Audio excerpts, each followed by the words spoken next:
બીજું ક્યારેક કેવું હોય છે કે છોકરાઓમાં કોમ્પિટિશન ઓછી છે, છોકરીઓમાં કોમ્પિટિશન જાજી છે.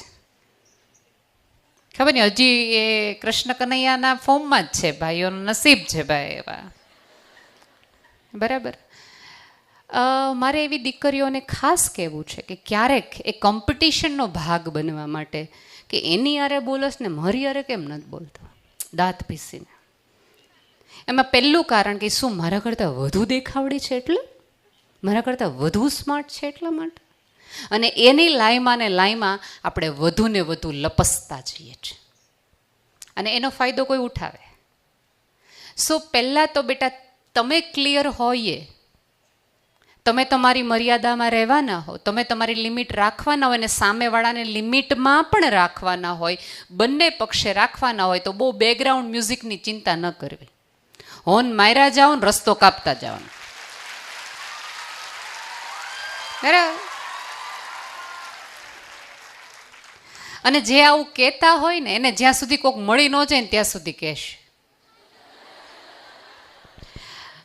પણ આવું કહેનાર દરેક છોકરીઓને મારે કહેવું છે કે આજે એના ઉપર તમે આંગળી એક ચીંધો છો, બીજી 3 અને 4 તમારા ઉપર જાય છે.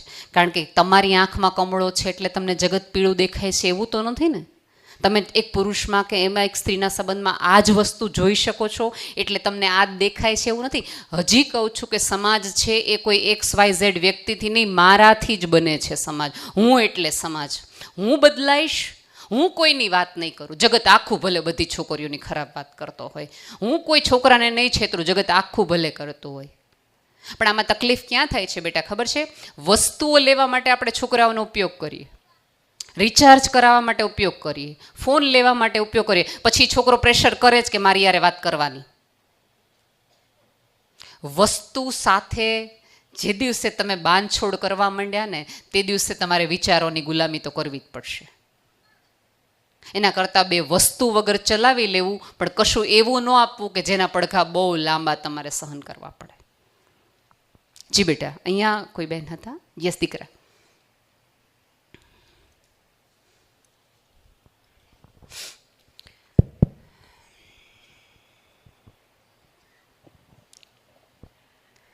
Hello ma'am. હાય બેટા.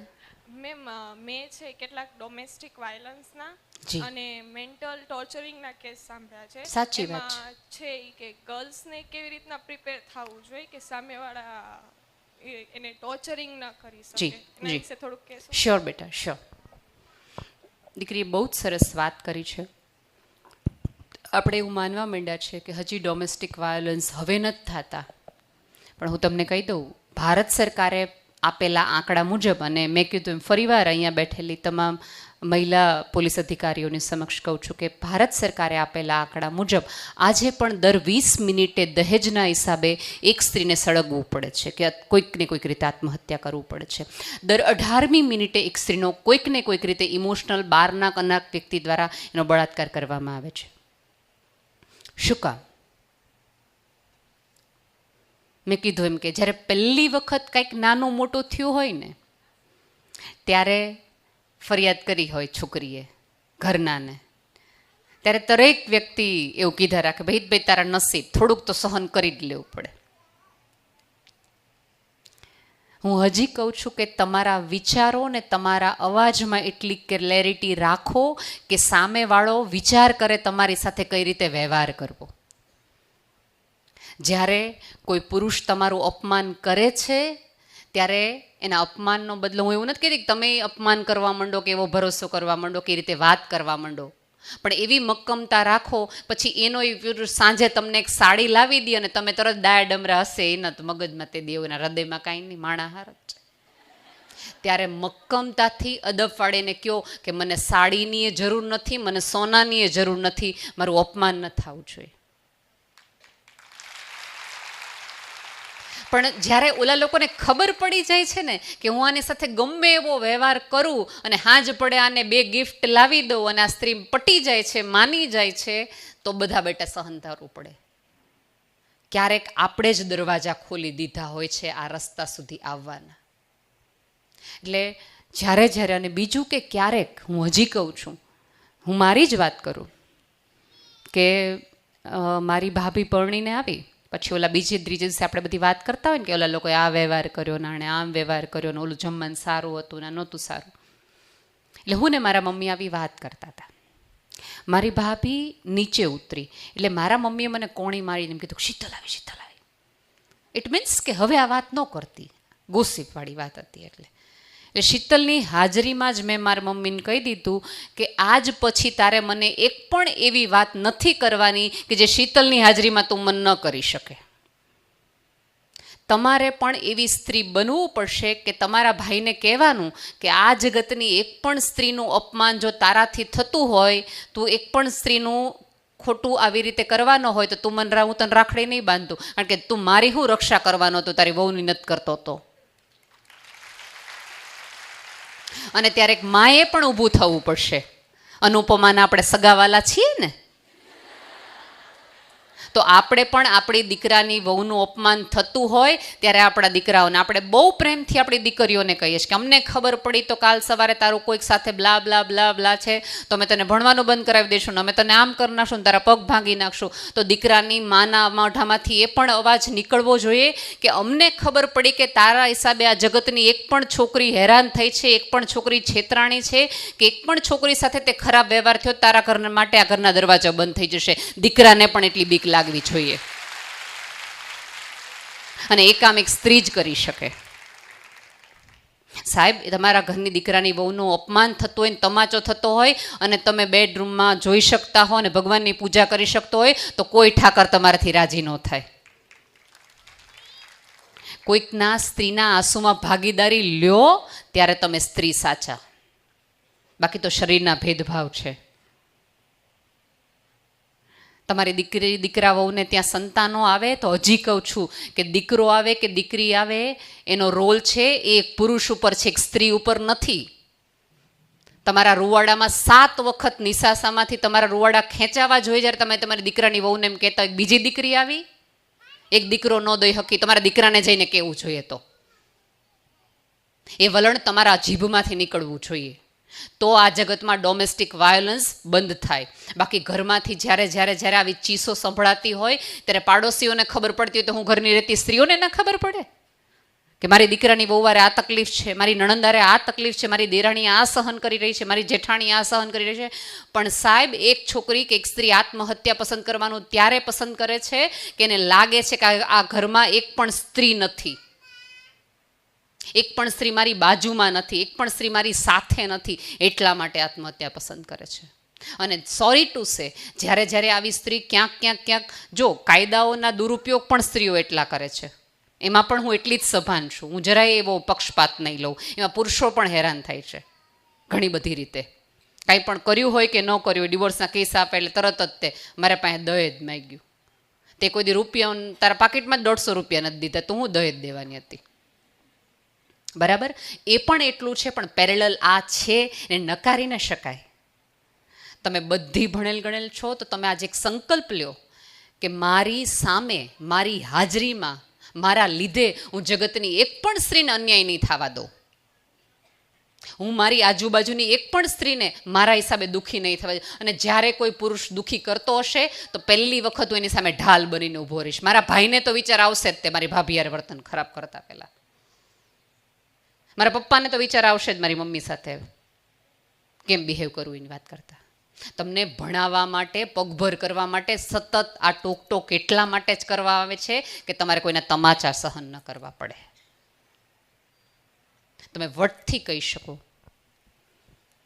પણ જે દિવસે તમારું સન્માન તમે વસ્તુઓના આધારે તોલવાનું શરૂ કરી દીધું ને તો પછી આ રસ્તો બેટા નજીક જ છે. તો કૂવા ગાળવાના ને ખાડવાના જ વારા આવવાના છે. Thank you. મને પાણી આપશો? જી, કોઈ ક્વેશ્ચન તમને છે? ઓકે, અહીંયા છે કોઈ કદાચ. Thank you.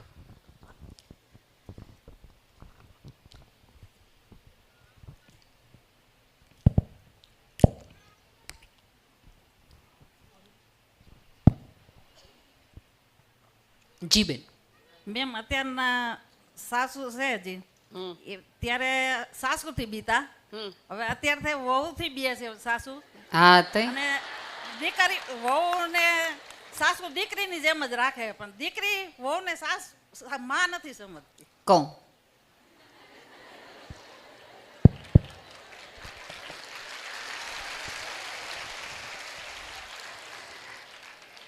આ જેણે જેણે જે દીકરીઓએ તાળી પાડીશ ને એમણે તો સાસરે જઈને આ જ રોલ નિભાવવો પડશે.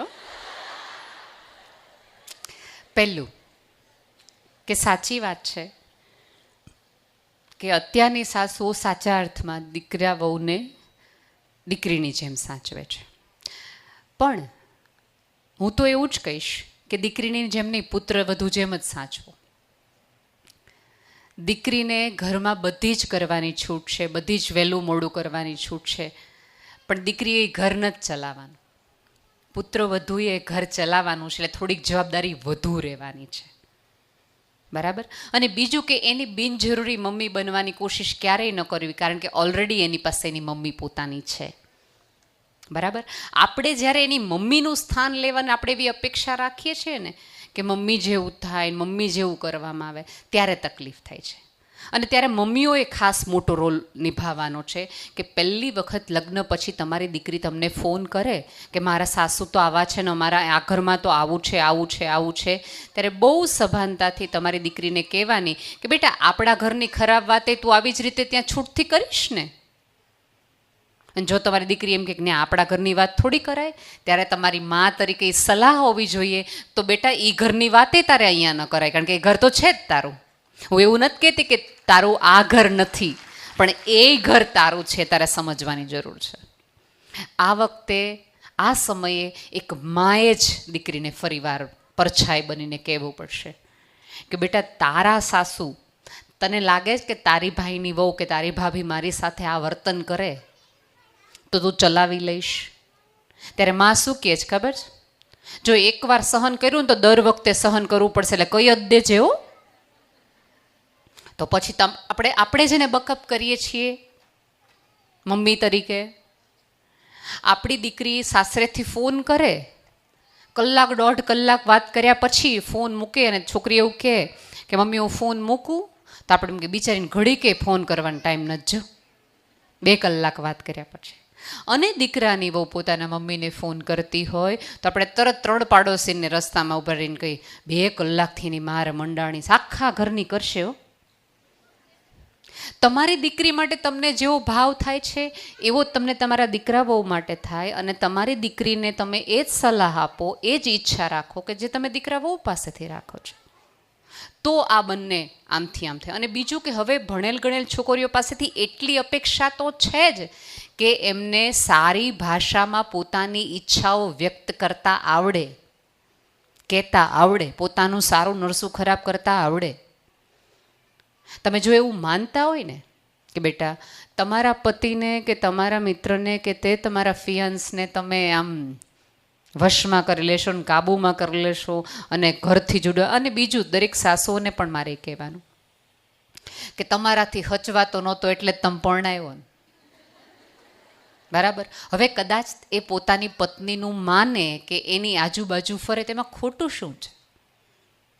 તમે એવી અપેક્ષા રાખો છો કે એ મારી જેમ જ કરે ને હું કહું તું એમ જ કરે?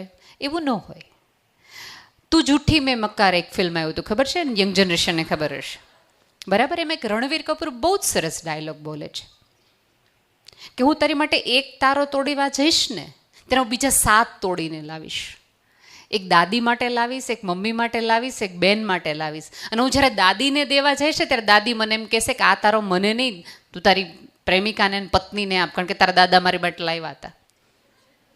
હું મારી મમ્મીને એક તારો દેવા જઈશ ત્યારે મારી મમ્મી એવું કહેશે કે મારે કાંઈ જરૂર નથી, હવે અમારી ઉંમર નથી તારાની, તારી પત્નીને દે, એટલે તારી પાસે 1 નહીં 3 તારા હશે.